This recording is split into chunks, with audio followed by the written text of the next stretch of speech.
Good afternoon. I'm Michael Ignatieff, Rector and President of CEU, and those inside the House will know who I am, but those out, I say this to bid a particularly fond welcome to those outside the House, those who come from our colleagues and friends across Budapest. I want to welcome you to this lecture. Our doors are always open, and it's particularly pleasant to have you join the CEU community for this presidential lecture. We are very lucky to have Wojciech Sadurski, who's the Challis Professor in Jurisprudence at the University of Sydney Law School in Sydney, Australia. What a lucky man to live in Sydney. He's also a professor at the University of Warsaw, the Center for Europe there, and he's currently a visiting professor at the University of Parma. He's also the author of Poland's Constitutional Breakdown, available at all bookstores, good bookstores, published by Oxford University Press in an extremely important Oxford series on comparative constitutionalism. So graduate students, take note. There's the book. I'm particularly delighted to welcome Professor Sadurski, not simply because he's very distinguished and extremely articulate, but also for, two other reasons that I'd want to mention. One of them is that he has stood up against the unconstitutional and illiberal tendencies in Poland in a way that very few Polish academics have done, and as a consequence is faced with not one, not two, but 3 cases of criminal and civil defamation launched by the Polish authorities,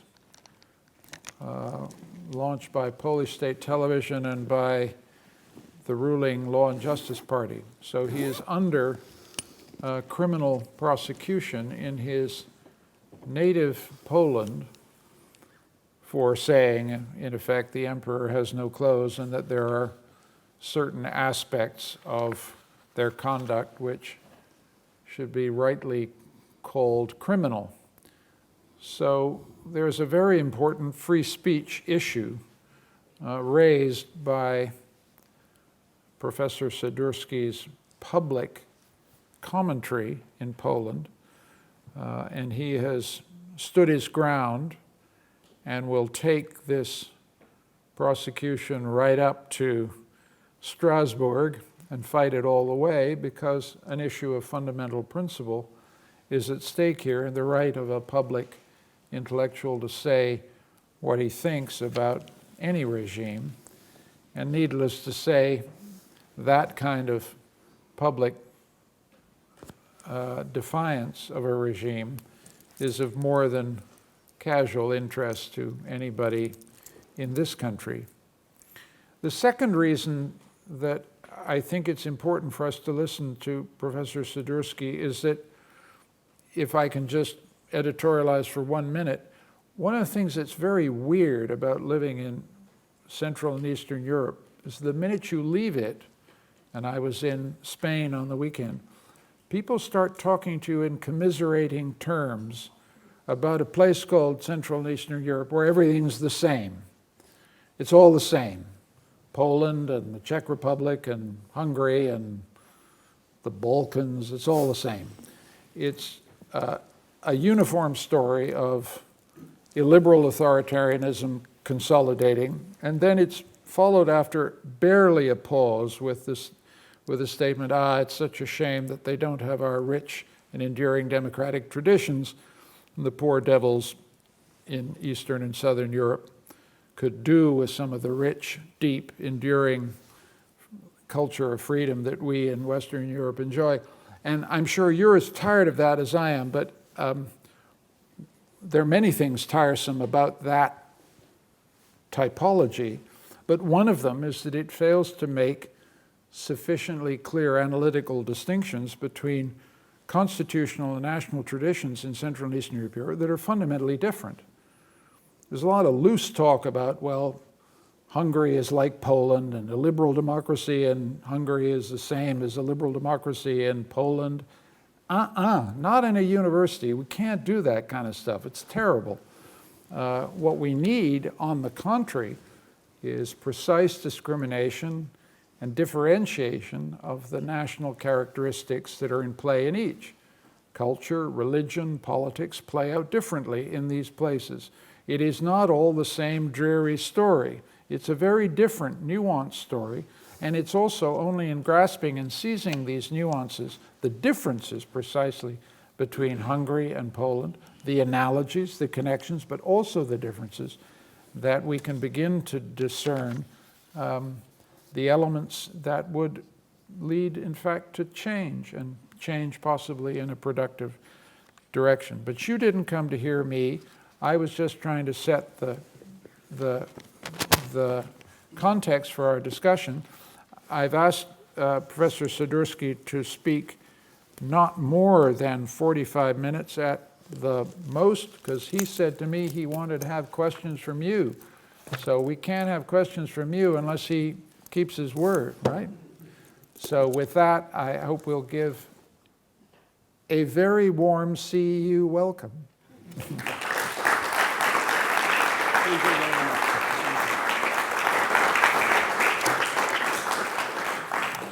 Thank you very much, President and Rector Ignatieff.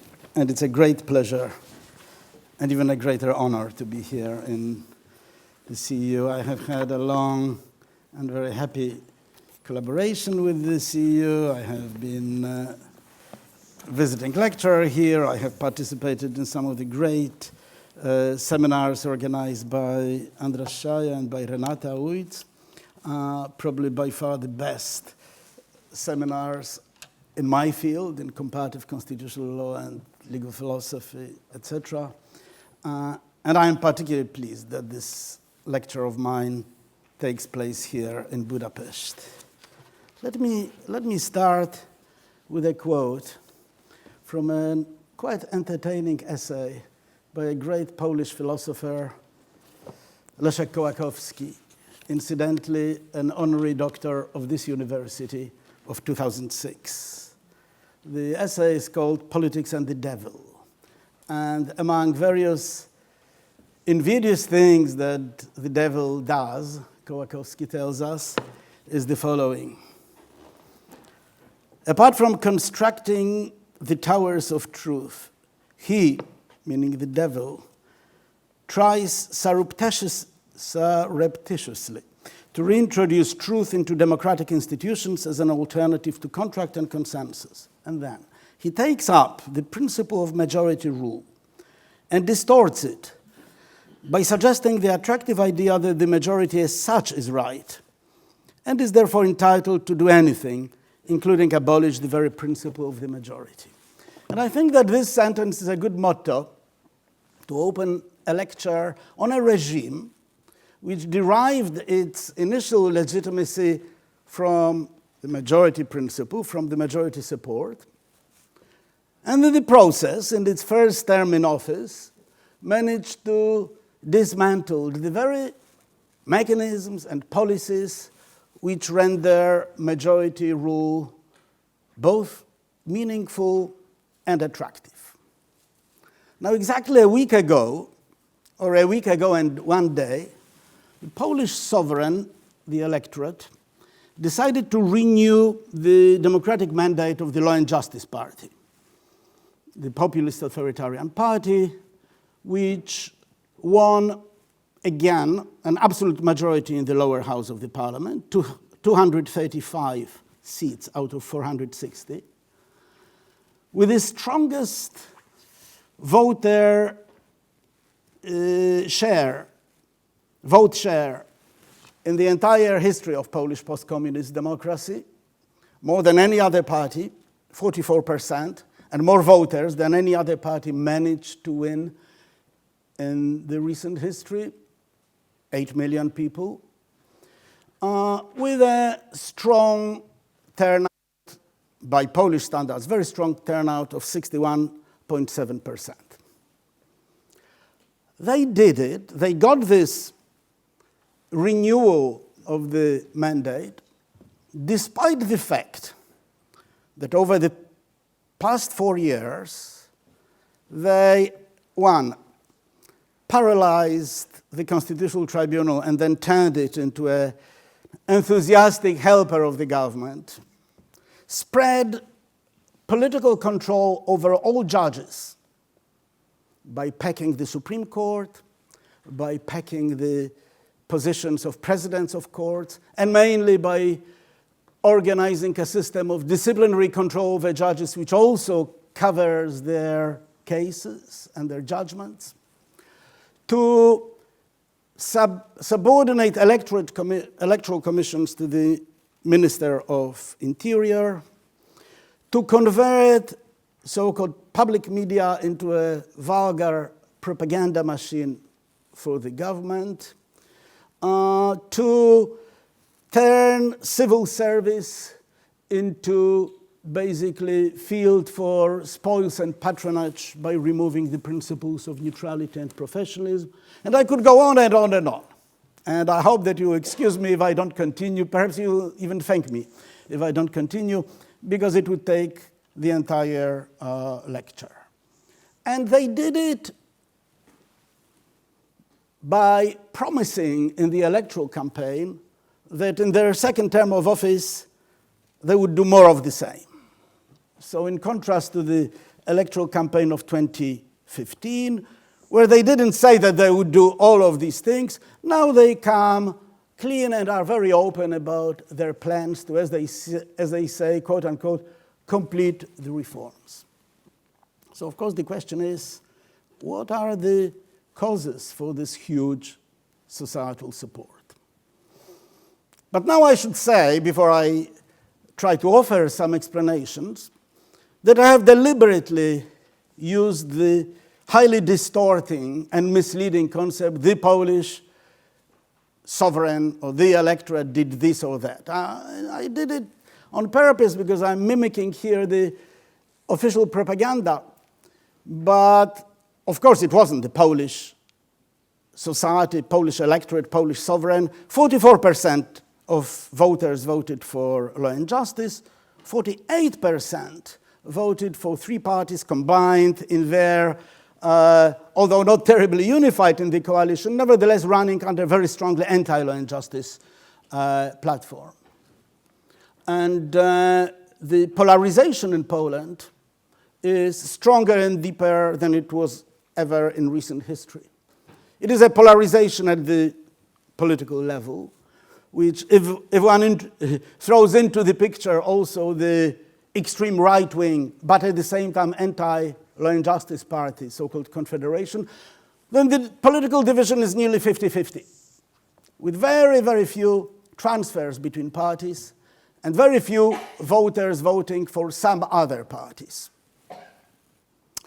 It is polarization which goes deep into the society, which is increasingly correlated with social stratification, which is highly moralized, where both parties believe that the others are not just mistaken, but also evil. And it is a polarization which is largely based on negative considerations. That is where the hatred and suspicion of the other side is much more intense than the support for your own side. Now it has been observed in political theory of populism that strong polarization favors populists. And it's obvious why, because it creates certain in-group loyalty and at the same time strengthens the hatred to the others, something which is the typical populist device.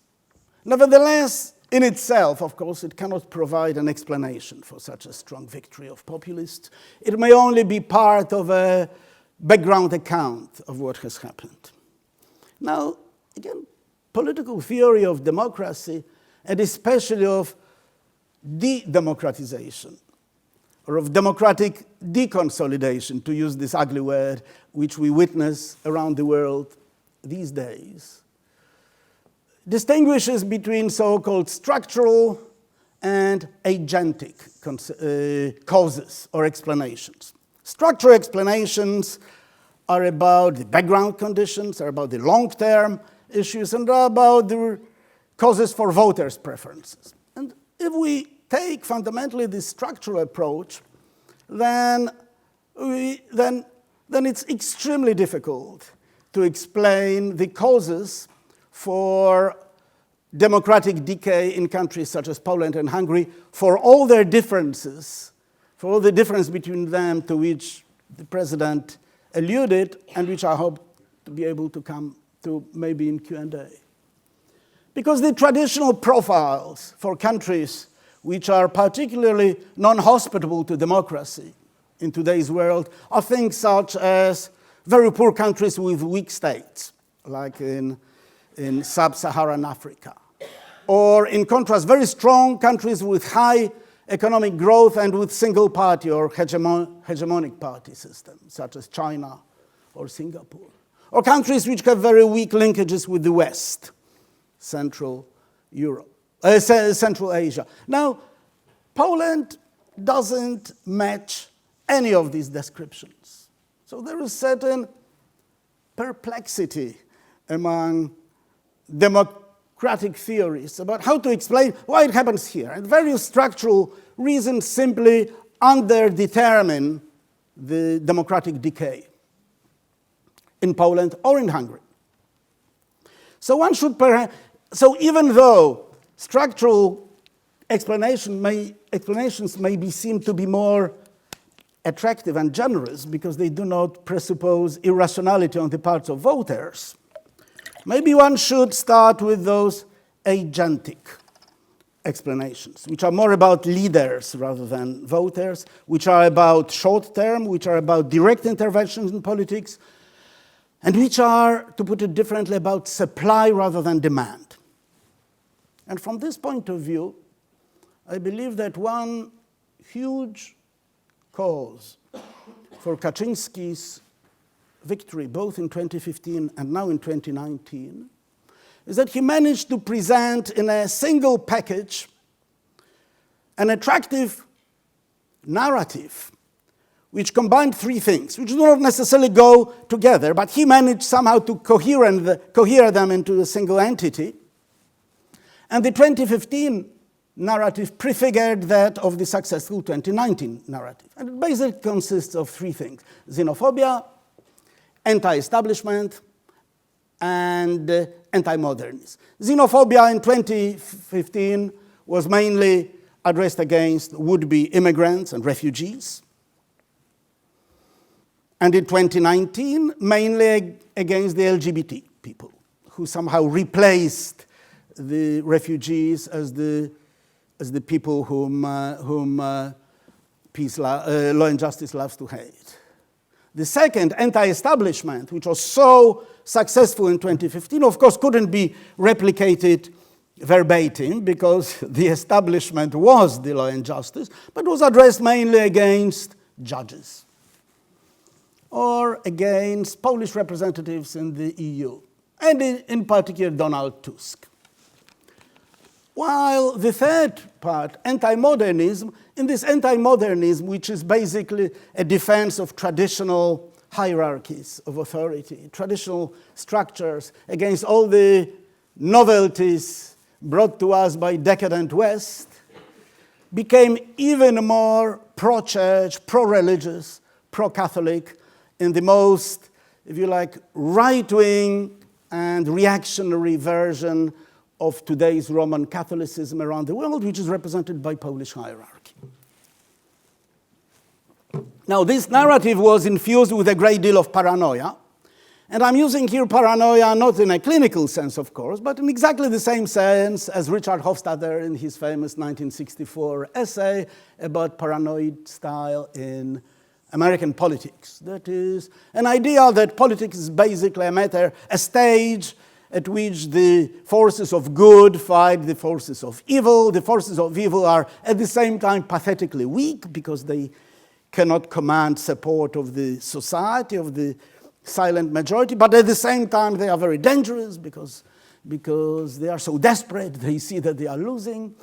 And therefore all the characteristics depicted by Hofstadter in American paranoid style, that is this tendency to excessive, grotesque exaggerations, deep suspicion, and in particular various conspiracy theories, have been very much present in Polish narrative, in Polish official narrative over the past 4 years or so. And the problem is that we, liberal Democrats, haven't matched that type of narrative with an equally attractive counter-narrative. Our narrative, our discourse, seemed at the same time meek and arrogant, which is a horrible combination. It was meek because it was always reactive. We were on the defensive. We fought the discursive struggle according to the agenda written by Kaczynski. And it was seen as arrogant because it seemed to raise the bar to the ordinary people, to tell them, well, you should be better than you are. You should be better educated. You should be more moral. You should be more compassionate. While Kaczynski's great strength was that they told people, you are just fine as you are. Don't be ashamed. Don't be embarrassed about your prejudice, about your ignorance. It's fine. You don't like LGBT. This is part of our traditional identity. So people could discover and rediscover their identity in a way which is user-friendly, which doesn't require them to better themselves. So that is on the side of the political supply. But of course, no amount of attractive narrative may become efficient without meeting the societal predisposition. So it's only one half of the explanation. Another half must be about the demand. And the demand was created in the form of fundamental discontent about unfair distribution of the fruits of economic transition. And a great number of people believed that the transition over the last 3 decades in Poland hasn't been equally fair and good at the economic level to everyone. And to this, Kaczynski found an ingenious way of social transfers, articulated in purely dignitarian terms. It's your dignity that we are recognizing. In the easiest, but at the same time, economically, the most inefficient way, simply by cash payment.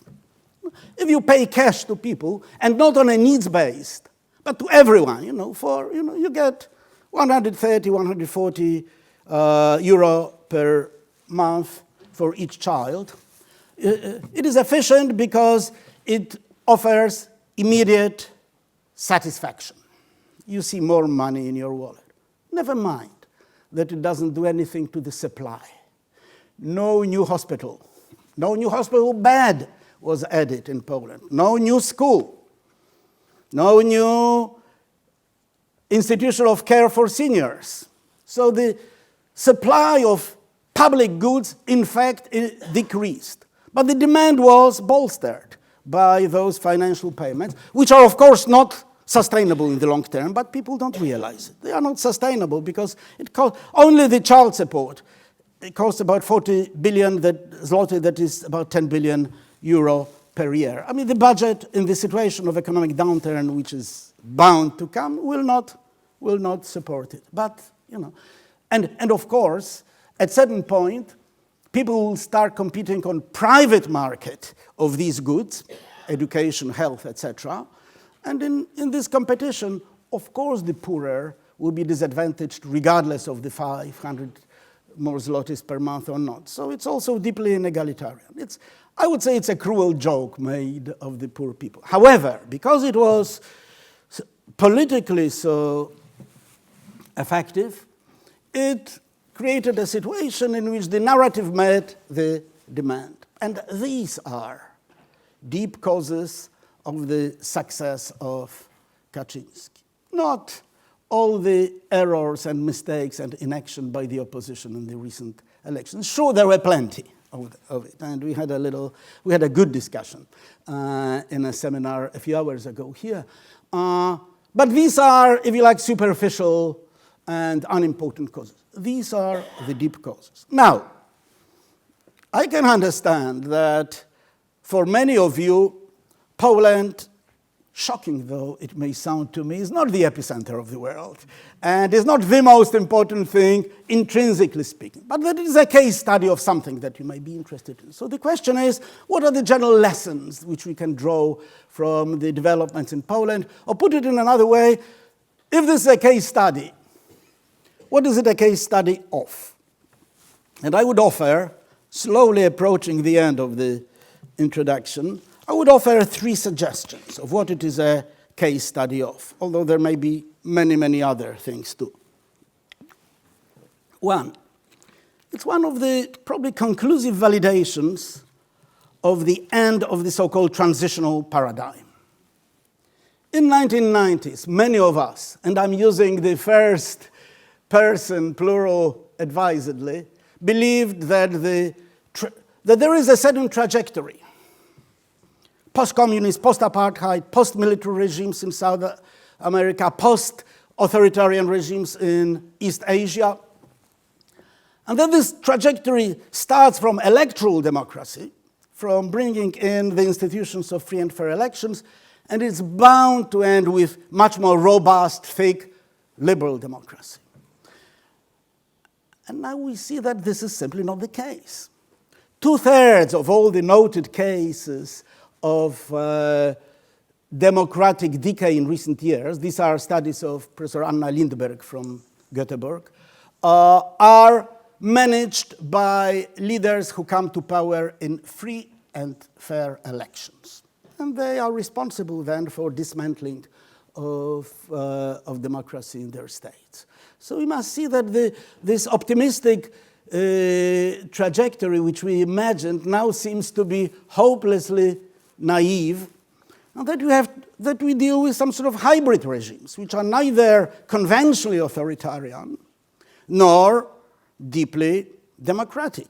And there's plenty of suggestions for characterizations of these regimes. Levitsky and Way talk about competitive authoritarianism. O'Donnell, I think, Guillermo O'Donnell or O'Connell, talked about delegative democracy. Larry Diamond about electoral authoritarianism, etc. But these are hybrid regimes which escape our traditional views about this trajectory, which are the cases of backsliding, as in the case of Poland and Hungary, or the cases of a very unsatisfactory plateau. And again, I absolutely agree with the president's warning against lumping together these, including these 2 countries. Poland and Hungary are different in all sorts of ways, including these 3. Poland still is not a mafia state in the sense of Balint Magyar. It's not, it's not an oligarchy state because there are no oligarchs, basically. Secondly, Polish authoritarianism fundamentally builds on tremendously powerful and still very popular Catholic Church, the factor which is not replicated in Hungary. And also, from my point of view of my professional interest, Poland managed to orchestrate all these dismantling of the rule of law which I had listed at the beginning without changing its constitution. And it turned out that probably it's not necessary for committed, consummate authoritarians to change their constitution to do unconstitutional things. So these are different cases, but in many ways they are equally upsetting. The second general lesson which I draw from the Polish case is about populism, and especially about its uneasy relationship with democracy. So in contrast to my friend, Jan Werner Müller, who offered probably the most influential theory of populism, or definition of populism, which is based on certain anti-pluralistic narrative. I'm more interested in what populists do rather than what they say. So I'm looking at the institutions rather than the narrative and discourse. And these are institutions basically which are those of plebiscitary democracy, excluding any so-called horizontal accountability between the terms, inter-branch accountability. And I think that Polish case challenges sometimes popular notion that populism is a sort of democratic correction of too much liberalism. As Kasmade put it some time ago, that it's a democratic illiberal reaction to non-democratic liberalism. I think that in the case of Poland, it's an utter nonsense, because there is absolutely nothing democratic about what Kaczynski did. There's no democracy in his anti-pluralism, in his distaste for parliamentary deliberation and procedures, and in his exclusionary practice and discourse. So no, populism is not a democratic response, although it's a genuine response to some real problems. And that brings me to the third point. What is a case study of?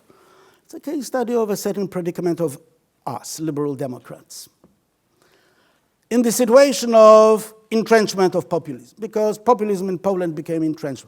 And as Takis Papas in his recent book called Populism and Liberal Democracy shows, if populism enters into the second term of office, we are in real trouble, because there are all sorts of mechanisms, all sorts of entrenchment effects, which render future democratic changes ever more difficult.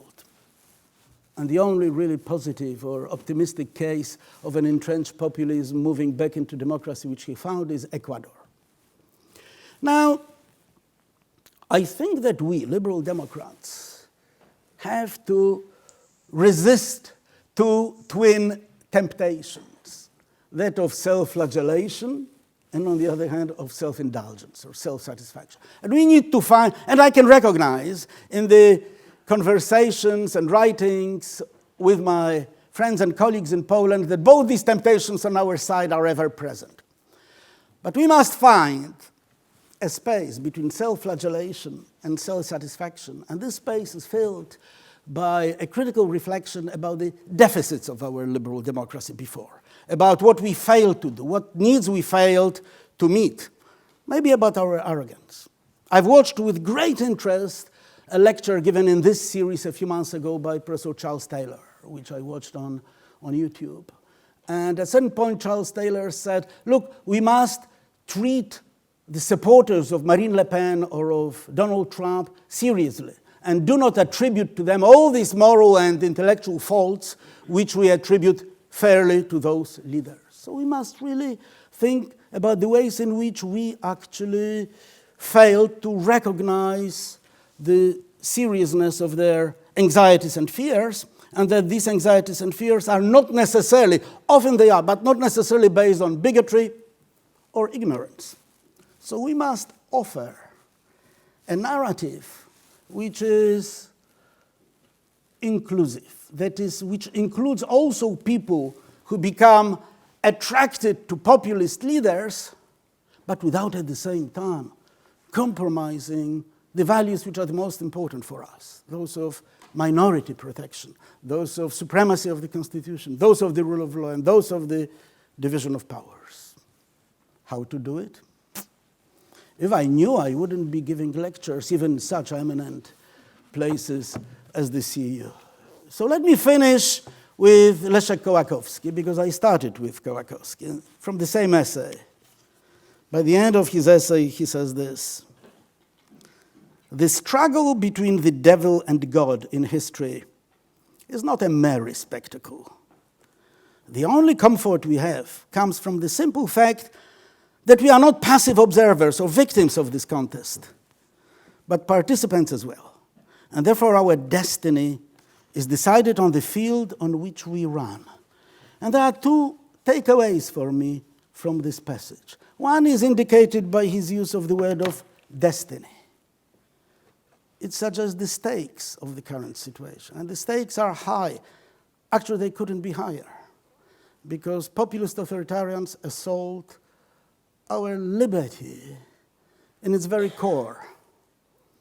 And this evokes Kafka's Process, and Huxley's New Brave Word, and Atwood's Handmaid's Tale. And we have to be aware of the stakes there are. But the second point I take from Kołakowski is that, at least as of today, as of this lecture, to the best of my knowledge, no social movement in history has had this invincibility built into it. None was to become permanent. And so much depends on our courage and our mobilization. And we should look around and find glimmers of hope.